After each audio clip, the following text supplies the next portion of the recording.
நீங்கள் வெஸ்டர்ன் மீடியாவை பார்த்துட்டு நிறையா இன்ஃப்ளூயன்ஸ் ஆகிறாங்க. இந்தியன் மீடியாவுக்குமே வந்து வெஸ்டர்ன் மீடியா என்ன சொல்லுதோ அதை தான் வந்து போடுறாங்களே வெளியே இங்கே ரியல் சுச்சுவேஷன் என்னென்னு தெரியறதில்ல. இங்கே ரியலாகவே நிமோனியா, ஆஸ்மா பேஷண்ட்ஸ் இப்போ அதிகமாக ஆகிறதுக்கு காரணம் என்னென்னா இந்த கிளைமேட்டு தான். இப்போ பார்த்தீங்கன்னா நான் இருக்கிற சிட்டிலேயே பார்த்தீங்கன்னா 0 டிகிரி போகுது. ஸோ இந்த கிளைமேட்டில் டிசம்பர் ஜனவரியில் இப்போன்னு இல்லை, நான் வந்து 2013 சைனாவில் இருக்கேன். எப்பயுமே டிசம்பர் ஜனவரி பிப்ரவரி மந்தில் நிமோனியா வந்து கொஞ்சம் அதிகமாக தான் இருக்கும். அதே மாதிரி இன்ஃப்ளூயன்ஸான்னு சொல்கிறது, ஃப்ளூ, இது எல்லாமே நார்மலாகவே அதிகமாகும் டியூ டு கிளைமேட் சேஞ்சஸ் தான்.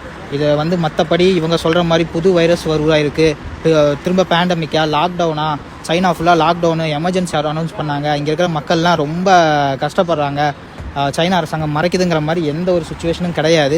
நீங்கள் உண்மையான கல நிலவரத்தை பாருங்கள். இந்த யூடியூப்பில் உட்காந்துட்டு தமிழில் இங்கே சைனா வந்திருக்கவும் மாட்டாங்க, வந்து பார்த்துருக்கவும் மாட்டாங்க, அதே மாதிரி இங்கே என்ன நடக்குதுன்னு தெரிஞ்சிருக்காது, சும்மா அடிச்சுடுறது இஷ்டத்துக்கு.